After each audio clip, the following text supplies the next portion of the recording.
What's happening, guys? Welcome to podcast number 2. Still don't really have an official name for this thing yet, so we're just calling it the Jersey Shore Spirits Podcast. I am one of your hosts, Chuck Ricciardi. And I'm Shannon Bradley. And yeah, we're flexing on the Jersey Shore Spirits Podcast. Let me see if I can get away from the banner here. But we've been kicking around a name for this podcast, and we have been doing just that. We've been kicking around a bunch of names, and I think the ones that we had in mind, we've kicked around so much that they are dead. So I think I caught you off guard with that one. We need some help naming this podcast. We have a few things in mind. So before we even get started with what we have on the menu for today, if you have an idea for a name for this podcast, please get in touch with us via our Get Ready with Tea or Three Brooks Bourbon Facebook or Instagram, or please email me directly. It's Shannon@freeholddistilling.com. I would love to hear from you. We'd love to get some feedback and see what you think this podcast, which is yet to be named, should be named. What do you think, Chuck? I still like distilling Fro Bros. If I took my hat off right now, you're going to see the fro's going. I haven't had my hair cut in a while, so it is up there. And I have to tell you, man, when I met you and Stacy at CG's, and Stacy, I'm sorry if I'm saying her name. Well, oops, cat's out of the bag.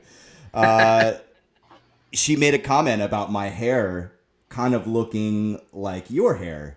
And I do think that me post chemo with this hair, it's coming back a little curlier. So I think it is have like a Tropic Thunder thing going on. Like, I'm going to try to get the afro. I think if I took my hat off right now, you can't really see too much, but it's also flat because I got so much product in it and I have a hat on. Yeah, same for me. I have to try and be professional. I for sure am going this way. Yeah, I'm going to get there. I'm going to get there. We'll catch up maybe, I don't know, I'm thinking maybe by January, maybe by February, we might be keeping our ears warm with our nice curls. Little picks on the side of our head. Mm-hmm. Now, believe it or not, Freehold High School, from the years of 2003 and 2004, I did have an afro. So anyone that was holding it down at Freehold Borough High School, you already know I had the headband, I had the afro pick, I had the backwards Junior Seau San Diego Chargers jersey. I got to try to find a photo. If anyone has that, please let me know. I'd love to add that to the show. Oh, I guess no one has that. Well, I would love to see let's it keep too. it moving, Chuck.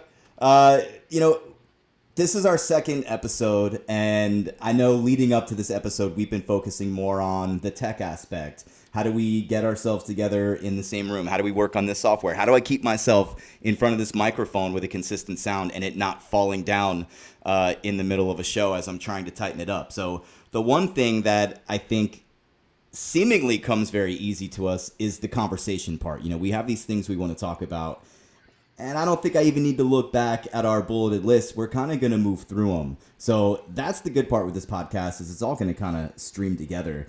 If you are joining us for your first time, if you missed out on podcast number 1, we're going to pause this right now so that you can spend 40 minutes and go back and listen to it. All right, ready, go. Chuck, if you had to summarize podcast number 1, let's recap anyone who's listening for the first time. What the hell is this podcast, and why are you and I, sitting here on the screen? So, as many people would know, and most of the people that listen to it probably already know, we are in the midst of building out a distillery, or getting ready to start a distillery, and I think this podcast is partially to kind of, it might be a little bit of therapy for us to just get out what's been going on. It might be a little bit of us just being us. I think, like we talked about in the first one, I don't want to go through too much of it. We have a passion for, the distilling industry. We also have a passion for music, and we have a passion for locals. And I think this podcast kind of will sum all that up in one foul mesh of stuff. I think that's the best way for me to describe it without doing podcast 1 all over again. Yeah, and again, I think it's just us being us while saying a couple cool things and probably saying 10 other things that were massive flops, which to me, that's the entertaining part, is if we stumble, if we, misspeak on something, or we just have no idea what we're saying because we're talking out of our behinds, which happens more often than not, as what I'm doing right now. So this is our podcast where we're just two dudes hanging out. We're going to have some guests. We're going to have some other people from businesses. We're going to have some of our business partners. We are still going to reveal our inner circle are Avengers, our code names. Avengers are I've coming been up. I've been thinking about this a lot, and I saw a lot of Avenger themed children on Halloween. They were coming to my house and trick or treating, and I kept thinking about our group. Like, okay, I know who that one is. I'm not sure who that one is yet. So we're gonna get there. Before we move on, I have to ask you because it's November 4th. It's Election Day, big day for New Jersey. We're in Jackson, so it's a big day for Jackson, New Jersey as well. But before we talk anything election, which we will never reveal our political opinions, that's bad for business. And Chuck, I don't think you and I really have any other than everyone sucks. But for Halloween at your house, at the Ricciardi house, and I don't know if you were home, but did you have a lot of trick or treaters this year? So I was not home, and we did not have a lot of trick or treaters. I have some family was here, and they honestly, I'm going to say we had about 10 to 15 kids that came here. Most of them would drive around the neighborhood in a car, look for somebody who has Halloween decorations in front of their house. To be fair, it was pretty cold out that night, so I wasn't expecting a ton of little kids to be walking around.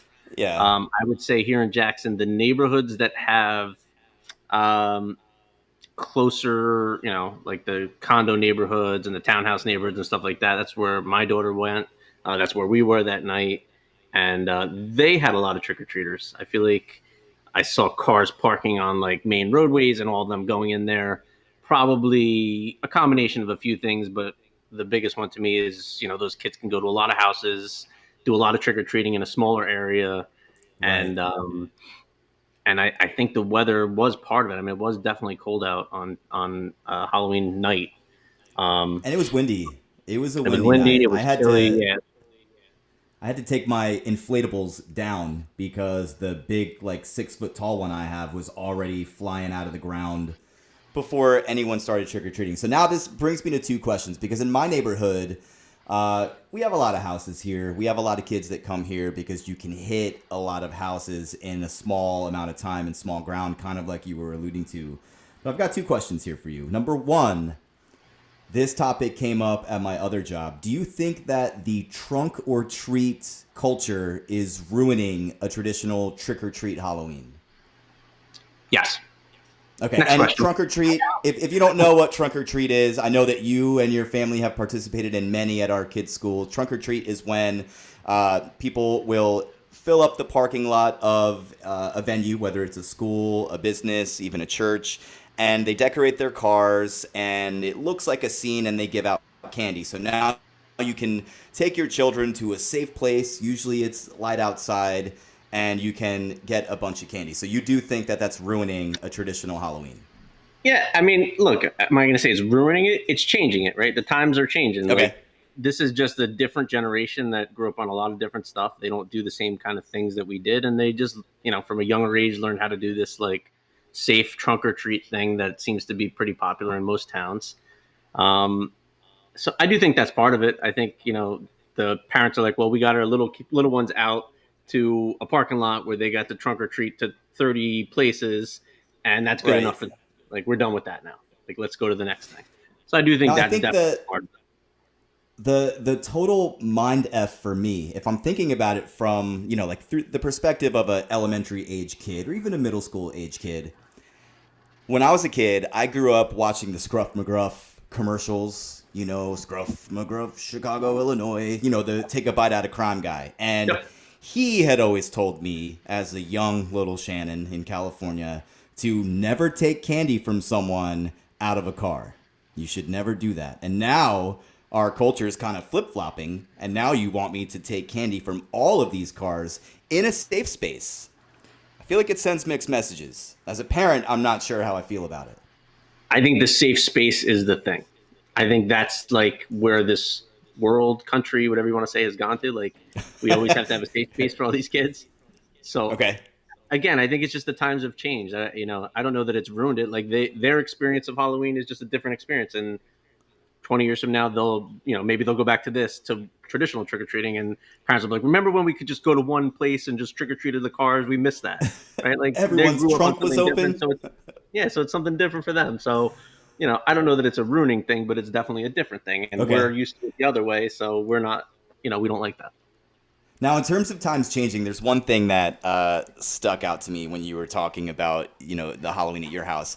And you had said that there were people kind of driving around in cars. And I saw it too at my house where there's like parents almost driving a getaway car. They'll pull down the street, the kids will pile out of the doors, they'll hit every house. And then that car's nice and warm. They get in and they drive away. Go to the next house. Now, Yeah. yeah, right? And I think that's cool.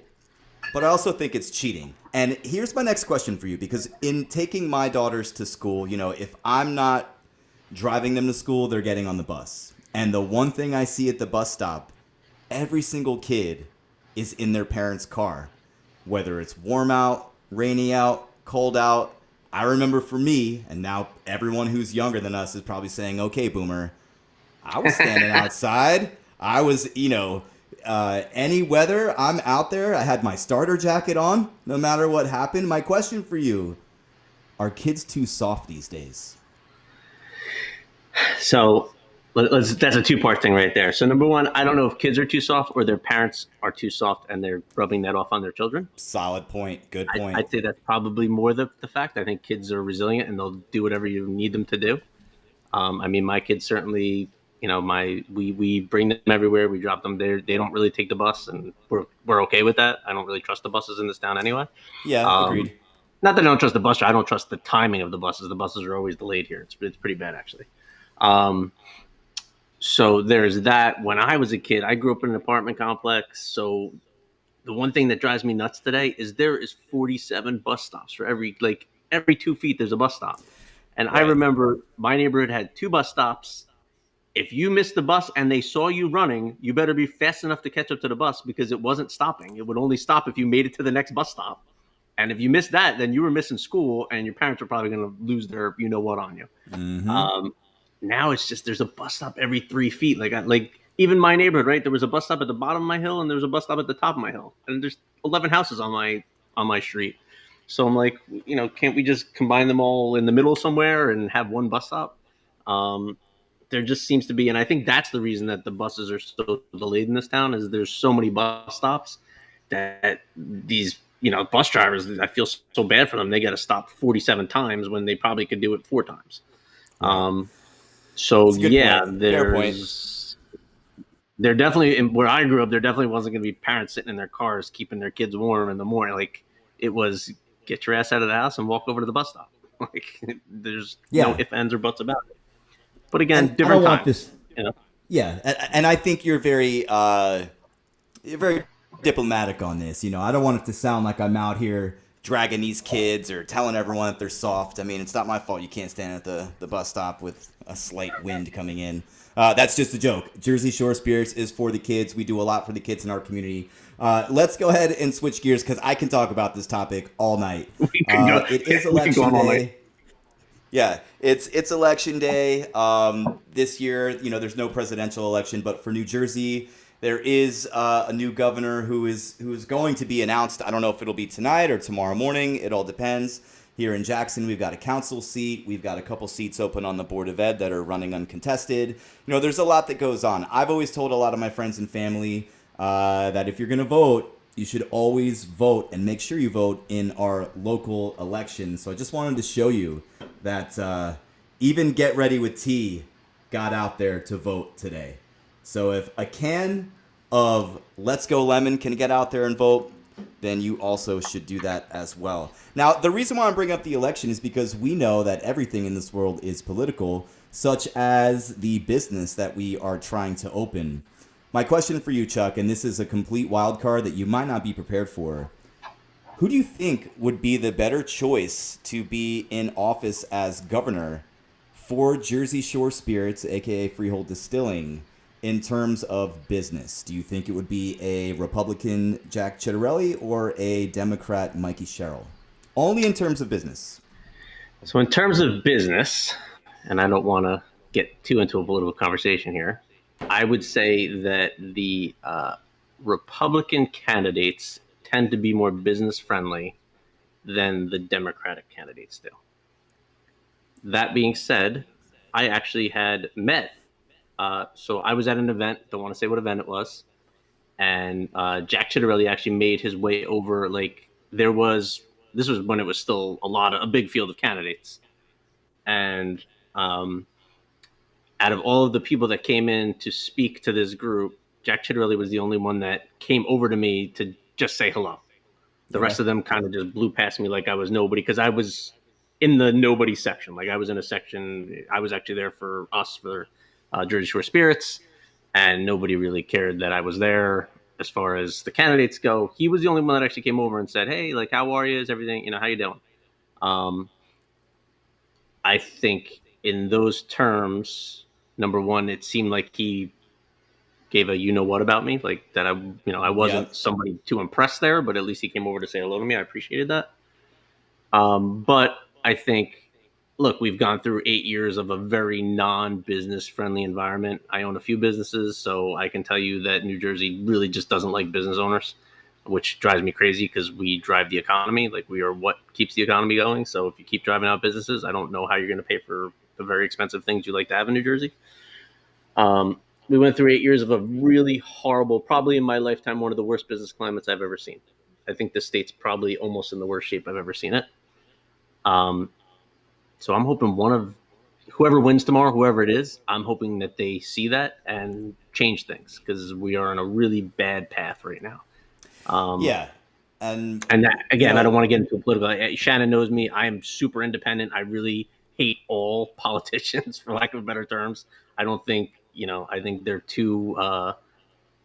They're two sides of one dog. If you like the two-party system, I don't like the two-party system. I don't ever vote in the presidential election in the two-party system.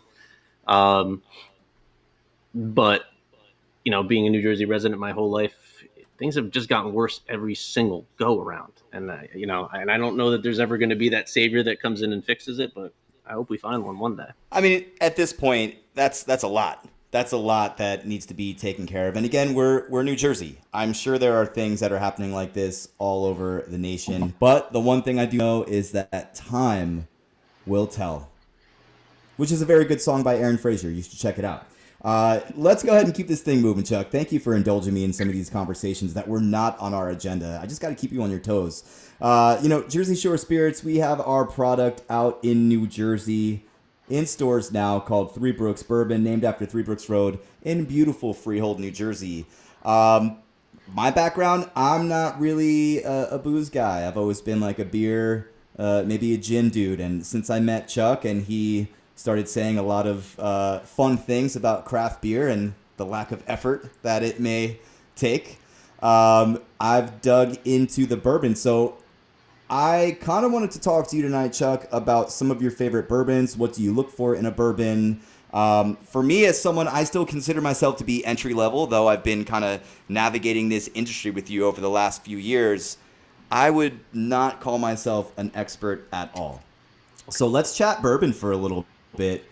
Um, for me, I don't really know that I could name one that's like my all-time favorite, but Chuck, when you're gonna look for a bourbon or when you're tasting a bourbon, what are some of the things that you look for to be enjoyed when you're having one?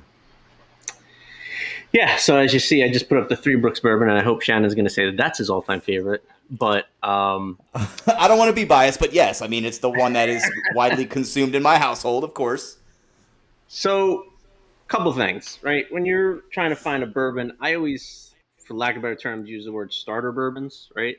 The best way to get into a bourbon is not going so high rye profile, spicy, is going to have so much flavor that it might be a little bit of a, like if you're making that face when you're drinking it at first, and there's a proper way to drink it, and we'll have an episode on that at some point down the road. You have to adjust your palate to what you're drinking.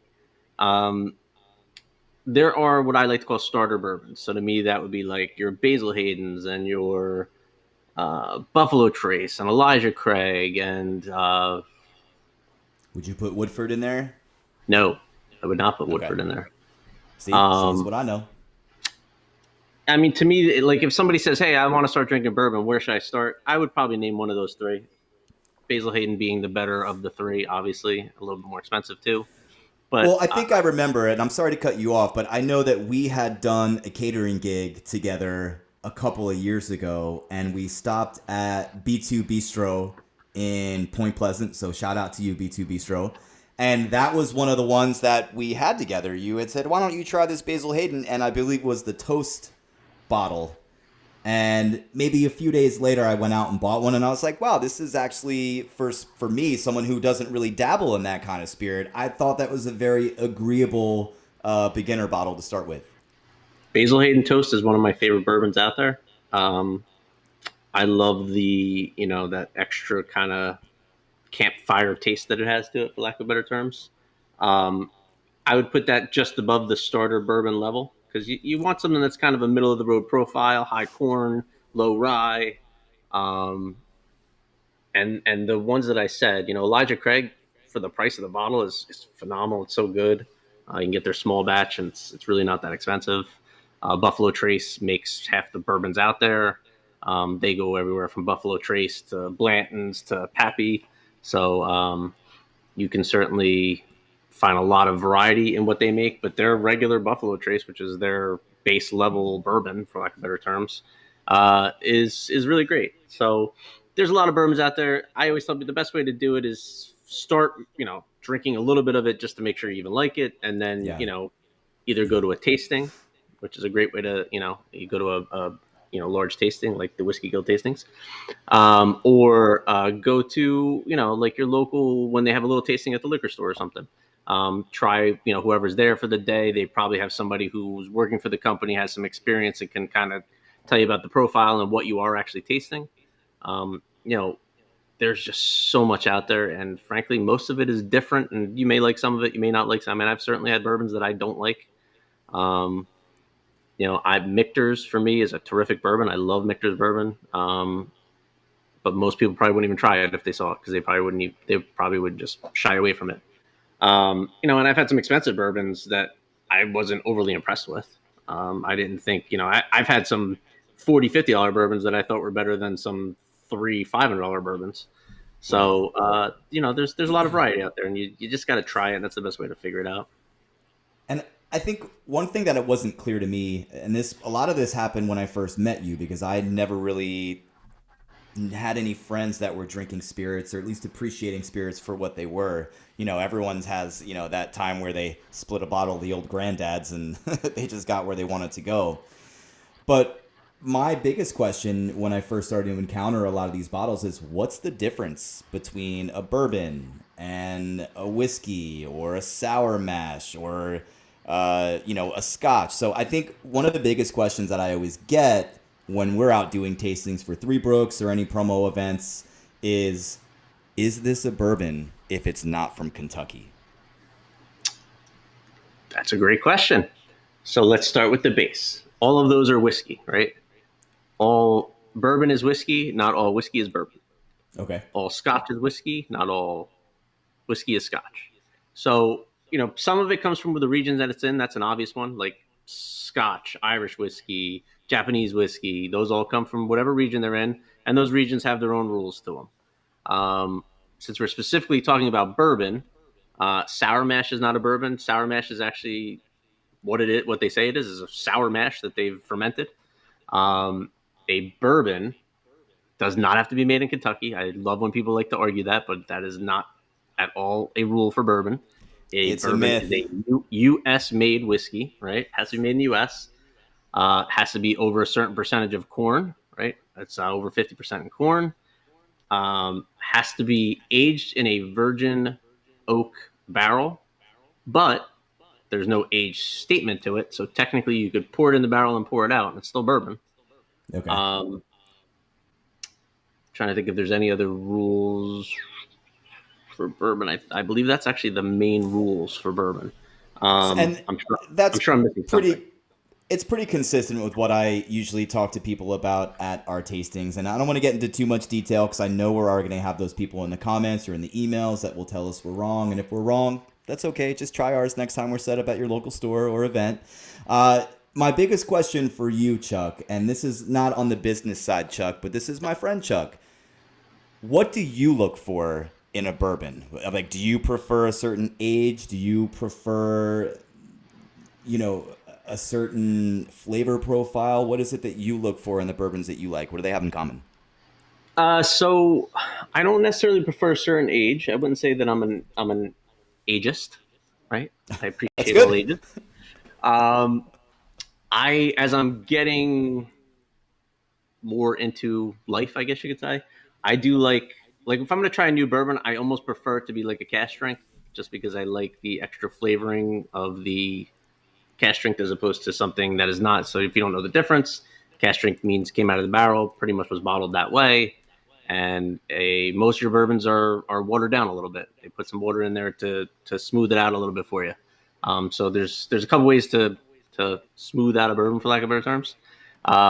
That's aging. So you can age it for a certain amount of time. Our bourbon is aged 4 years, so when people try it, they're always like, "Oh, this is so smooth." Well, it's been sitting in a barrel, so it smooths out the flavor for you. Right. Um, and then the other way is, I don't want to say water it down, but water it down a little bit. And that, we'll get rid of probably any higher rye residue that would make it a little spicier, that can make it a little tougher for someone who's not used to drinking it. Now, I want to pause you there because this is going to lead into the next talking point that I have for you. And again, I don't know anything about I anything, already know what you're going to but say. So yeah, so there's two things that I want to touch on here. Number one, I cannot continue without telling this story. When Three Brooks Bourbon first came out on the market, we had our first event where we revealed our products. It was a huge party. We were on display with a bunch of other, big name spirits and bottles. And I remember you being like the in guy, you're the CEO here. You said, listen, whatever you do not tell anyone that it's smooth. These whiskey guys, they don't say that. And then every single person that tried Three Brooks Bourbon to this day, the first thing they say is smooth. So when you're sitting here saying the word smooth to my face, I just have to remind you that all of us, all six of us that you told that to in our business, remember that and we'll never let you hear the end of it, ever. so So, very let, let, smooth. let's discuss that a little bit. Full disclosure: the event he's talking about is the Whiskey Guild event, which I'm sure at some point we'll have some of the Whiskey Guild guys on to discuss the event a Yeah. little bit. Yep. Once those events are announced, maybe. What is interesting about the Whiskey Guild event is it came from a single malt event, right? So it really was a single malt Scotch event, which when we took over the Whiskey Guild in 2017, uh, decided that we're not going to, you know, just make it a single malt. We want to have all whiskeys there. Bourbons are so popular. We would get people that constantly say like, "Oh, why can't you have bourbons here? And why can't you have uh, other blended stuff here?" And so we kind of expanded it at that point. But the traditionalists in the single malt, and it's a dying breed, but the traditionalists in that single malt group for some reason never like the word smooth. They like the word mature, or they Okay. like to them when somebody says the word smooth, it's them saying, "I don't really know what I'm talking about." Okay. It's very different in the bourbon space, obviously, but um, the bourbon guys are me and you. They're like your average everyday guy. They're not the guys that are looking to spend $5,000 on a bottle to drink it. And don't get me wrong, I would love to spend $5,000 on a bottle to drink it, but it's not realistic. The reason I even got into bourbon in the first place is because Scotch got so expensive. You could see some of my single malts behind me. Um, Yep. it's an expensive habit. Like it's a okay bottle of Scotch is 80 $100. A good bottle of bourbon is $100. So you really it's two different worlds that you're dabbling in, and it's like saying somebody who lives in a $20 million house versus someone who lives in a $500,000 house. Like they're going to have very Right. different ways of life, and ways of speaking, and ways of thinking. So And that's why that event. But yeah, you yeah. guys give me shit for it all So the time. I hear it all the time. I had to crush you on smooth. Had to give you some crap about it. I know for me as a casual consumer now to someone who's kind of in like the R&D development. I'm always on the move with the family. We're doing a lot of trips, and every time we go somewhere, I'm always looking for distilleries. I'm looking for local spirits because I want to see what they're up to. Like what does their building look like? What's their production? I try to talk to the guys when I can. But most of the newer spirits that I've tried, especially bourbon, has almost always been a local person. If I'm going out to a store to buy a bottle, I have no idea what I'm getting. But I do appreciate supporting the local distillers. So anyone out there listening, if you go to a new town, if you go to a new state, if you go to a new liquor store or a bar and someone is sampling something, it costs you absolutely nothing to go over and say hello and try a little sample. So support the industry because they will, in fact, support you at some point. Now, after I get off this soapbox here, Chuck, my question now that I have for you is we've talked about the bourbons that you like, what you look for in a bourbon, what a bourbon is. I only know from hanging out with you, but how do you like to drink your bourbon? How do you enjoy Like it? specifically how I want it in a glass. Like how do I want to drink it? Yeah, you're home on a Friday night. You've just had a long day at work. The kids are hanging out. Everything's quiet. You're ready to kick back. You're going to pour a drink. How are you having it? Neat. No ice. No. I'm not particularly like. I have good whiskey glasses. Obviously, I have a very lot Yep. of them. Right. That's the what's considered the proper. It's got a snifter. You can smell it. That's considered the proper glass. But I am a neat, and I don't care if it's in a Dixie cup. Um, the obviously it is better flavoring if you drink it out of the right glass. But I don't like ice. I don't not like bourbon drinks. Like if it's summertime, it's I'm out at an event, I'll drink a bourbon lemonade. I think it's great. Um, but 9 out of 10 times, if you see me, I got a bourbon in my hand, and it's just bourbon in a glass. There's Okay, nothing so else to it. you're going neat. So that neat pretty much means you're taking the spirit, you're pouring it in a glass, and you're enjoying it the way that it is. It's room temperature. There's no added water to it. Correct. Now, that's also how I've tended to enjoy my spirits, and that's only from spending time with you. I mean, a lot of our friends in the same circle, even our business partners, they do the ice sphere, or they'll do a couple drops of water, or they'll put it in a cocktail. Now, depending on the spirit, I'll also do that as well. But with bourbon, I like to face it, head on, nose to nose, see what I'm getting at. But the one thing I've never found the appeal to, or maybe I'm just too ignorant to know, is if you get some of these higher octane bourbons, right? You get some of these proofs that are, say, maybe upwards of 100. If you're going to add any water, if you're going to dilute it, or if you're going to throw some ice in, is there a method to that madness? Or, like, what do you do? Is there a certain measurement? Where do you start? Yeah, so there definitely is, and this is for most whiskeys because one of the things that whiskey contains is fats, right? So what they tell you to do is if you have just a glass of bourbon, I don't really have. I'll bring this glass back over. You put in your typical drink there, and then what they say you should do is put in like 2 to 3 eyedroppers. Not a lot of water. You're not pouring water in there, but like a couple drops of water. What that'll do is break up the fat and give you more aroma, more flavoring. So that's actually the proper way to drink it. And if I'm somewhere and they have the ability to do that, I'll do that. I'm lazy, and if I'm home listening to a record and drinking, I'm not going to go grab an eyedropper and start dropping, because I'll probably go through the whole Right. bottle and it's a lot of eye drops. But but that is the proper way to do it because it does open up some flavoring and some aromas, and it is more enjoyable that way. And if you try it that way, I guarantee you'll be like, oh yeah, look at that. It is definitely different to do it that way. So that's something I've never done, and it's ironic to me because I am such a food guy. I am You are always you trying are to like cook something. yeah. I'm always digging into like what new flavors can I try if we're traveling. Obviously, I'm looking at places to eat before anything for the kids. But it's interesting because on Halloween, my neighbors and I, we have this tradition where we just kind of hang out and, we'll have a couple beverages while we're handing out candy. And my next door neighbor, Tom, he's big into a lot of different spirits. So we were kind of trading spirits back and forth. And every time I talk to this man about what he is drinking, he just comes out of left field with all these crazy flavor notes and tasting notes that he has. Like we were having this one spirit and he's like, I can kind of taste like a burnt cherry. And if you have another sip, you kind of get a mouthful of cotton candy. And here's my like really ignoramus self outside, like sipping it. I'm like, I'm not getting that. So I'm Taste like curious. whiskey. And I'm yeah, and that's kind of where I'm at. And it wasn't too like high fire or anything, but I'm still refining my palate. If there's anyone out there that's listening that's like me that is enjoying spirits, kind of knows what they like, but is looking for those deeper profiles, what advice would you give to someone who's looking to maybe be a little more studious and notice some of those flavor profiles that are kind of hard to get. Yeah, so full disclosure, I am not the best at profiling whiskey. Um, I know there's a lot of guys that like your friend that could literally like pinpoint like, oh, I taste this flavor. Like when Right. we did our whiskey when we were developing it and figuring it out.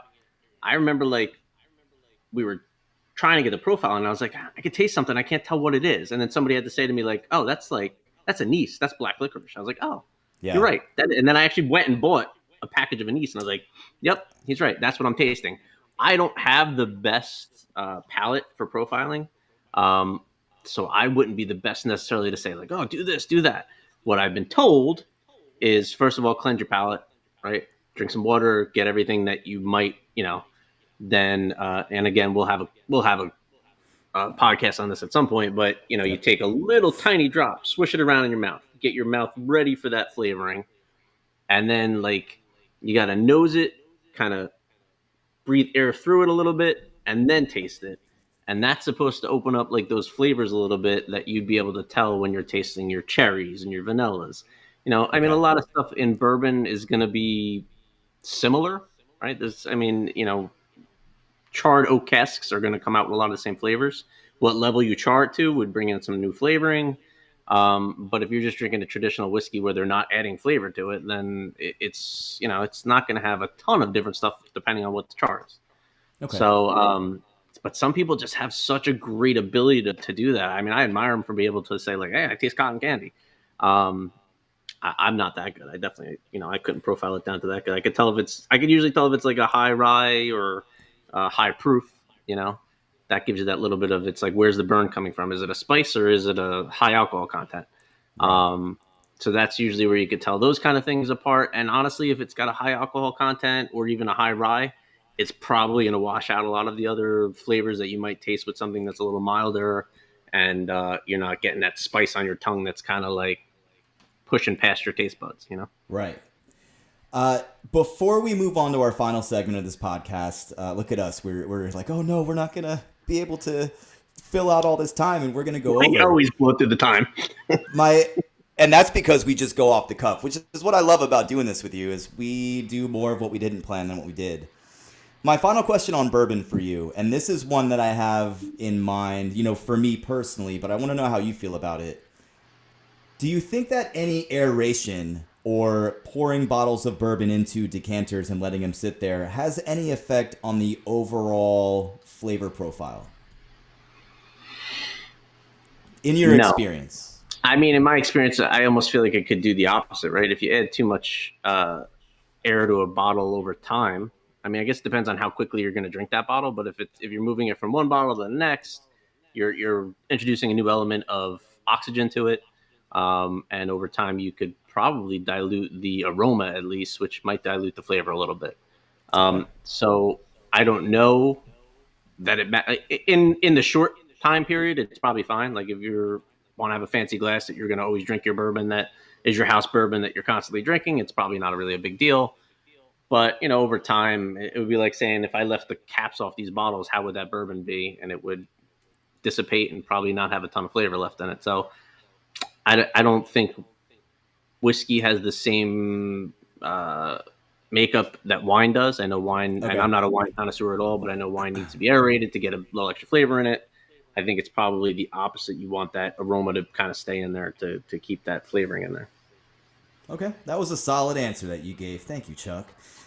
If anyone is at home or in your car or at work listening to this and you have something you'd like to say regarding any of the topics we just discussed on bourbon, please hit us up. You can comment on any of these posts on social media, like, subscribe, comment on YouTube, or hit us an email. It's Shannon at freeholddistilling.com or Chuck at freeholddistilling.com. Now, our final segment that we have is one that only took me a couple minutes to prepare. Chuck and I, we both like to enjoy spirits, but maybe quite possibly more than that, we both love to listen to music. So Chuck thought it would be cool if we had put together some albums or records. We both like to collect records and spin them that we would listen to while enjoying a bourbon neat, of course, because we don't really drink it any other way. So I've got 10 records that I put together on the fly that I think go perfect for any bourbon spirit. Chuck, how many were you able to get together? I don't know because I pulled them out as we were preparing to set up for this podcast. All right, One, so two, three. why I don't have we about trade five off? here. Okay, so let's go. We'll trade off. We'll go one on one. I have mine here. I'm gonna hold it up. I'm gonna identify the band. Just say something why I like it, and then I'll pass it off to you. I can name other ones if you want to go to 10. I don't have all my records here. Some of mine, full disclosure, are at work. Okay. So I probably some of my ones that I really like are not here. Well, I just hope that you remember the name of the album. That's going to be the fun I part. won't And name it then if I we don't remember the name. How's that sound? okay. And then anyone can fact check them after they've listened to or watched this podcast. So I'll start first. This first one that I love is a very ambient rock band. They're called From Indian Lakes. This album is their latest one. It's called Head Void. If you're into some like shoegaze music or just kind of like melodic rock, this is the one. My daughter loves the song The Flow. And anyone who knows this band, like my friend Amanda Kay, who introduced me to this band, this is the one to do. From Indian Lakes. Album's called Head Void. Okay, so I am up.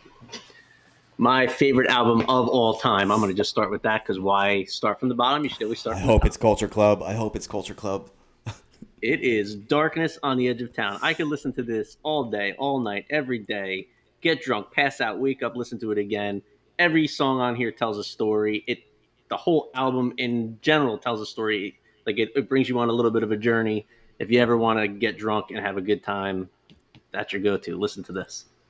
And that's the Jersey boy in you. Now, I had that one in my hand, but I was like, you know what? I know Chuck is going I'm to going pick to put this it up one. anyway, so it doesn't matter. Yeah. It's a freebie for you. Now, would it be accurate to say that you could crush a bottle to that album? Yes, Okay, I figured. that's a I fun figured it fact would be. for Okay, sure. all I right. probably Little have Bruce. crushed multiple bottles from that album. Okay. My next one here is Courtney Marie Andrews. She is a folk kind of country singer from Arizona. This is her first full-length album called No One's Slate is Clean. It's very folky. It's somewhat progressive in that realm, but it's produced by the lead singer of Jimmy Eat World. So if you're interested in a fairly new country singer that's doing new things, Courtney Marie Andrews, that's the way to go. So my next up is going to be the Eddie and the Cruisers I soundtrack. knew it. I knew This is it. one of my favorite movies of all time. This movie, if you have not watched it and you love music and friendship and just New Jersey, this is just the movie and the album for you. Every song on here is great. They're all John Cafferty and the Beaver Brown Band. It kind of stinks for him that he's, uh, associated as Eddie and the Cruisers and not John Cafferty because his music is terrific Right. also. Um, Yeah. but that album is one of my favorites of all time. I've probably crushed multiple uh, bottles of bourbon on that one, and I could just listen to it over and over again. Also plays at the Pony once or twice a I've, year. I've I seen him. haven't seen. He gave me a high five during one of the shows. Ooh, he sweat on you. He sweat on you. I hope it tasted or smelled like bourbon. It tasted like New Jersey. Oh, that's a hell of a taste. All right, my next one is one of my favorite indie bands of all time. I was fortunate enough to see this band in Brooklyn over the summer. They played this album in its entirety. This is Death Cab for Cutie, the album Plans. Anyone who knows this band knows that this one is an excellent listen. This is one of those like 1 a.m. albums I'll throw on and, pour probably 3/4 of that glass and just let it ride and have a little sip. So Plans celebrating 20 years this year for Death Cab for Cutie. Next up for me, I have the Fugees, The Score.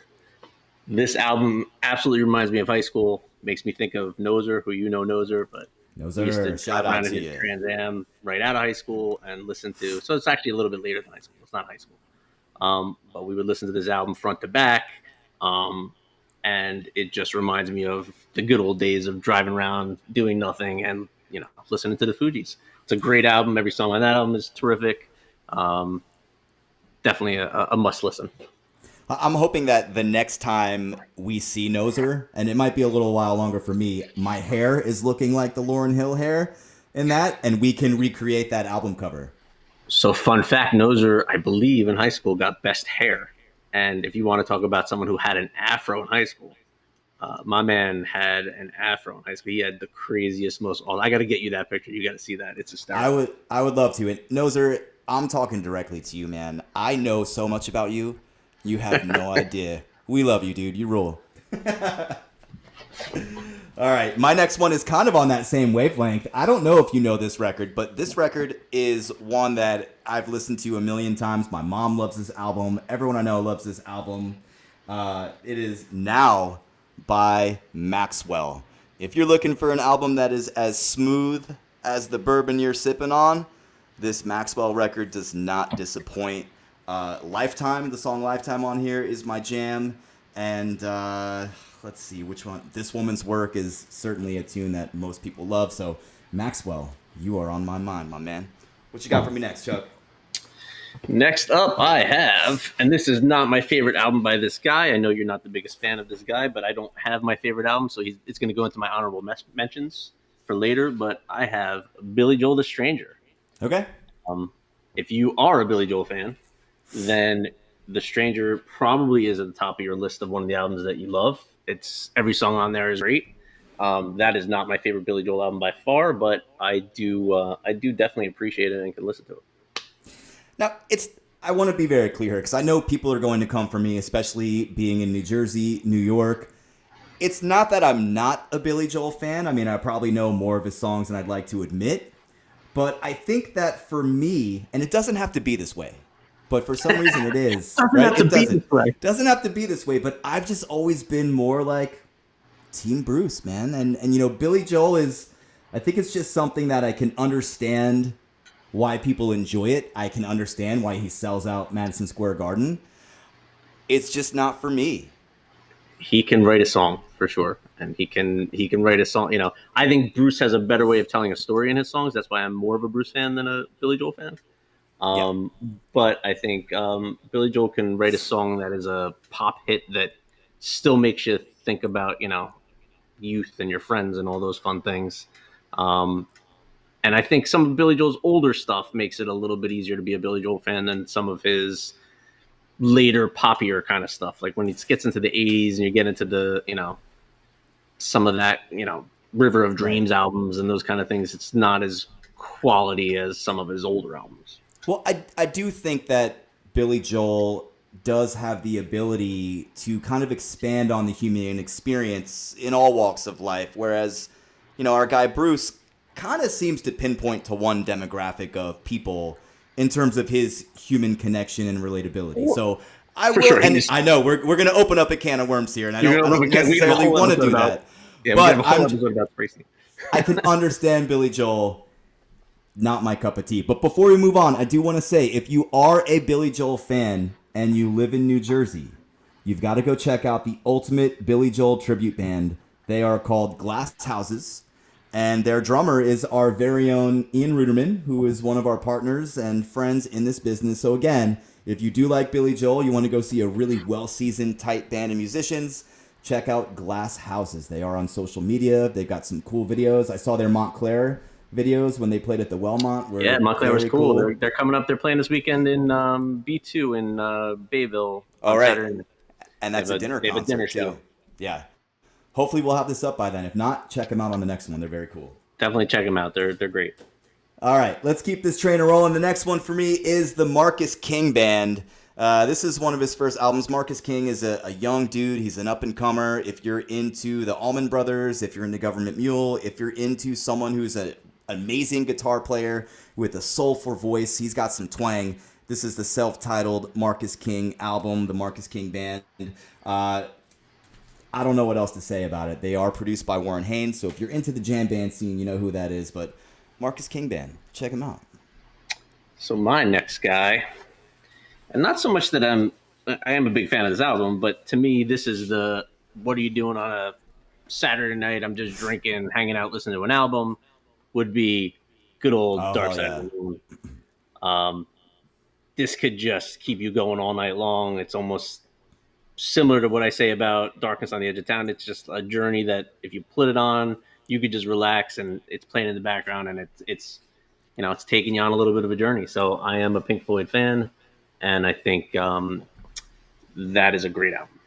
I think if you have enough to drink, then you're playing it in reverse, and now you're Well, starting to that's the hear good some old days, and I things. don't know that that's bourbon. That might be something else that you're doing. Hey man, I don't know what you're doing in your bourbon these days. Drop of water, drop of something else. Chop with something else. The next ones I have coming up are, you'll see the side of me. Now, full disclaimer, anyone who knows me knows that I'm such a big Grateful Dead fan.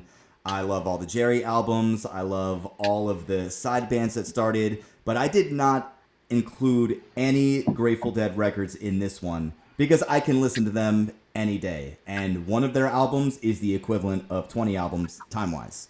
So this next one is for all of my emo friends out there, especially all my homies in high school from Freehold 2004. Cure. It's the Dashboard Confessional album, The Places You Have Come to Fear the Most. Now, Chuck, depending on the proof of the bourbon I'm drinking, after that first glass, I'm full on singing this at 2 a.m., waking up the kids and crying and ruining my makeup. So all the emo kids, you got to still flex on Dashboard Confessional. It's hard not to. So again, I am now on honorable mentions because I have a ton of them down here, but I didn't. I want to. There's some ones I'd like to highlight. I did have, and we talk about getting drunk and singing.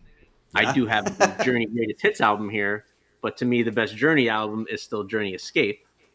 Yeah, that's a Um, great one. so that is at work. Unfortunately, I don't have it here, but that would be my next album up. I love Journey Escape. I mean, I'll listen to the Journey's Greatest Hits album because it's got way more stuff on it. Um, but Journey Escape is such a great album. Stone in Love is such a great song. I love that song. Um, Those crazy nights. Yeah, that's a great and we can tune. do it if we're gonna do it. We're gonna do it though. Yeah. I'm going to cut a couple out here just for the sake of time, and I'll try to move through a little quick. This next one is a self-titled album from the band called Flyte, Flyte.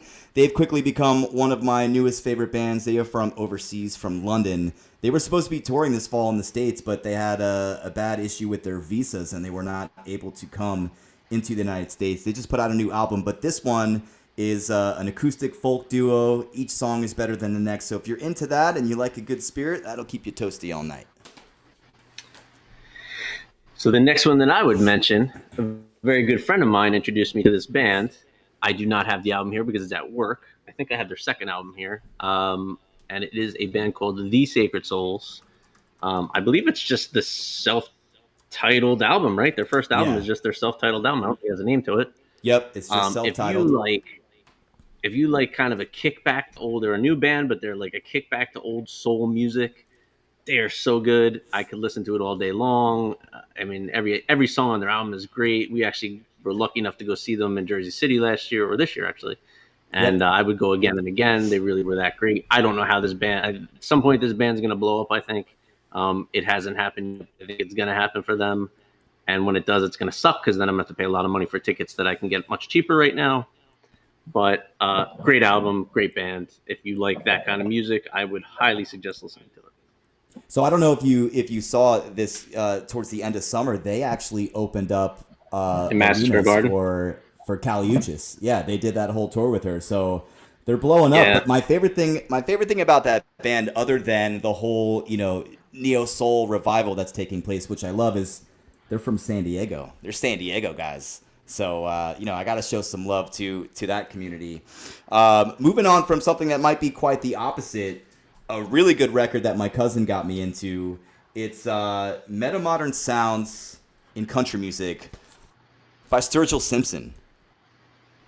I'm not a big country music guy. I saw this dude last year in October. Imagine a country-esque rock band that jams for 3 hours straight. Dude came out and played Purple Rain and crushed the solo. we know I So if love you Purple are Rain. into some of that, yes, we do. If you're into some of that crap kicking music, Sturgill's also widely loved in the Grateful Dead community. He did open up one of those shows this summer for their 60th anniversary. That album by Sturgill is very, very solid. And I would say Purple Rain for sure is on my list. The Prince album, that is. I think Prince is the greatest guitarist that ever lived. But I am not, since I already mentioned it, I get to make another one because I just put it in there. Yeah. Another guitarist that I think doesn't get his dues and is phenomenal, and this was a great band, would be Dire Straits' Brothers at Arms. That is a one of my favorite albums. I love that album.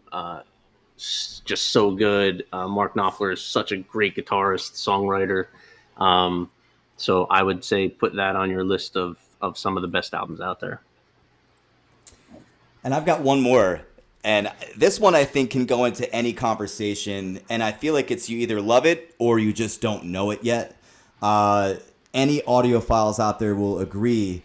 In Rainbows by Radiohead. Potentially one, in my opinion, and don't come for me, old Radiohead fans, but I think this is their greatest album they've ever put out. If Colleen's listening right now, she's probably cursing me under her breath. She's a huge Radiohead fan. But this album has everything. This is the one that you can sit down from front to back, listen to the entire thing, and then flip it over again and let it ride, especially with a nice glass of Three Brooks. That's a great way to either end or start your day. For sure. All right. Well, that was fun. I like listening to your. I think we're gonna have to do this again music, because I can name 20 more albums right now without even thinking about it. There's just we'll so have many to great save albums. that for the cocktail portion or the gin portion or the other spirits. I mean, that's just a little handful of what the two of us have in mind in terms of our music taste and our spirit taste. For sure. All right. Well, that kind of brings us here to the end of this episode. We are almost at an hour, Chuck. Did you think we would get to an hour? I didn't think we would cut it to an hour, so I think we did a good job. And here we are. I mean, I certainly have a concern for how long these things can wind up getting. well, we'll hunker it down. I mean, at this point, we're kind of just talking. And if anyone's tuning in, I hope you enjoy what you're hearing. Please drop us a line. Check us out on Facebook, Instagram, either from Get Ready with Tea or for Three Brooks Bourbon. Keep your eyes and your ears peeled because we will have some announcements and some further social media stuff coming up. And if you have any general questions, you can hit us up on the YouTube channel, like and subscribe, or email us. That would be Shannon at freeholddistilling.com or Chuck at freeholddistilling.com. Chuck, for next week, what do we have going on for our podcast? That's a great question. I would say I am not positive what's on next week's agenda. All right. Well, then I guess I will tell you. Next week, we are going to shoot the stuff together. We're going to talk about some of our favorite fall drinks or our favorite fall cocktails. Since that time is here, it's getting chilly out. The weather is always inviting when it comes to cocktails. And now that I drink spirits, you've converted me. I've been dabbling in some different things. And we will have another drink of the month coming up soon for Three Brooks Bourbon, where potentially we will preview one of these fall beverages. So keep your eyes peeled on the Three Brooks Bourbon page. And of course, we'll probably be discussing music, everyone's favorite or least favorite holiday, which is Christmas, will be coming up soon. So perhaps we'll have a conversation of some of the most annoying holiday songs or some of the best holiday songs. I don't know, Chuck. We'll see how we feel next time. That sounds like a plan. I think it's a great idea. And to all the folks out there, thank you for watching us so far. Thank you for following us. Thank you for listening. We know that this is still a pretty raw podcast. We are working, as you can see, the equipment's still like this week. I have a different camera. I have a different microphone. I think every week we'll probably try and improve our tech a little bit as we're going along so that this thing at some point looks like we're actually know what we're doing. Currently, we do not. We're just kind of shooting shit and getting it done. Listen, I've been leaning into this microphone here like I'm on a spelling bee. Bourbon. B-U-R. Just kidding, I know how to spell. But I've been thinking about getting like the Backstreet Boys NSYNC microphone, just so I can like kind of be free range while you're going, and not have to worry about it. Yeah, I do know the bye bye bye dance. Well, I just told everyone, so you can tell everyone, but I will not do it on command unless you purchase a bottle of Three Brooks Bourbon at a local tasting. And then we'll do it at that social media for more. Yeah. You'd have to show me though. I do not know the bye bye dance. Now I have to buy that record so we can go back and add the NSYNC record into our bourbon and vinyl. To our bourbon drinking records. I don't know if I can listen to a bourbon to NSYNC through a whole bourbon drinking. Come on, man. You've never lived. I've always a Backstreet Boys guy myself, where Bourbon Street Boys could be a really good cover band for us if we're looking to explore that. Anyways, thank you guys for tuning in, and my name is Shannon. This is Chuck, and we will catch you next time. Later, folks.